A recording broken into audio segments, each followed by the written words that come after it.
譚振國議員。多謝主席，我發言係支持劉文君議員提出嘅原議案同埋其他議員嘅修正案。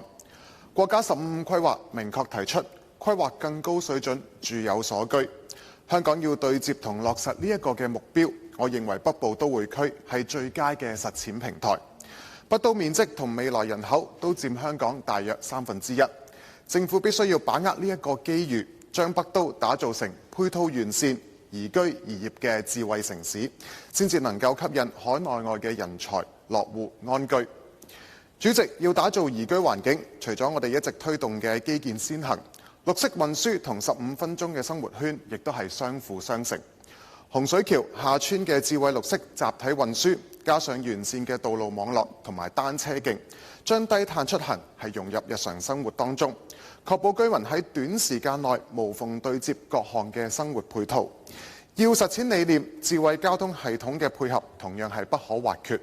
我一直推動引入更多智能嘅交通燈，即時交通數據分析，改善新界北交通擠塞嘅情況。而放眼未來，亦都可以進一步透過北都未完全開發嘅優勢，推展自動駕駛嘅多場景測試，實現車路協同、智慧出行。交通以外，智慧化城市嘅管理係同樣重要，要落實大規模同埋全方位嘅數據收集同埋分析。完善嘅網絡基建係關鍵基礎，亦係我哋一直推動基建先行嘅重要部分之一。政府近年喺鄉村鋪設光纖同埋增置基站，以提升5G 嘅覆蓋。大部分地區仍反映網絡不穩，有待完善。網絡穩定高速，數據先至得以實時流通。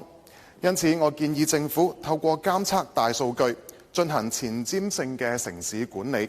同時全面喺醫療、教育同社區服務引入 AI 同埋物聯網，透過科技優化資源分配，重塑城市嘅運作效率。智慧城市另一個關鍵嘅作用係利用數據做好預警，尤其係面對日益嚴峻嘅極端天氣挑戰。除咗建設防洪基建、改善鄉郊嘅排水系統、減少惡劣天氣對低窪地區嘅影響之外，亦要透過數據做好防災嘅預警，建設韌性城市，保障市民嘅安全。主席，上述每項嘅配套都要求龐大嘅資源，我認為可以透過積極發展綠色經濟，做好融資嘅安排。香港作為亞洲領先綠色金融中心，國際綠色同可持續債券發行量係佔亞洲市場嘅約40%，位居亞洲嘅首位。具備將全球嘅資金引導到綠色項目嘅實力。北都作為全新發展區，有龐大嘅空間同彈性發展環保基建，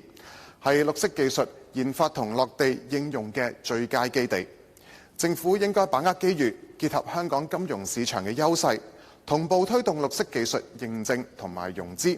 建設北都成為國際綠色科技同金融中心。既可以將綠色經濟轉化為財政嘅動力，為北都優質居住環境提供長遠嘅財政支撐，亦都能夠服務國家雙碳嘅目標。主席，發展同保育從來都唔係對立。北都擁有豐富多樣嘅生態環境，喺推進建設嘅同時，我哋亦都要珍惜寶貴嘅資源，做好保育。透過發展藍綠旅遊，將獨特嘅生態轉化為優質發展嘅優勢。唯有發展同埋保育並存嘅綠色都會，先係留住海內外精英落地生根嘅關鍵。本人謹此陳辭，支持原議案同埋修正案。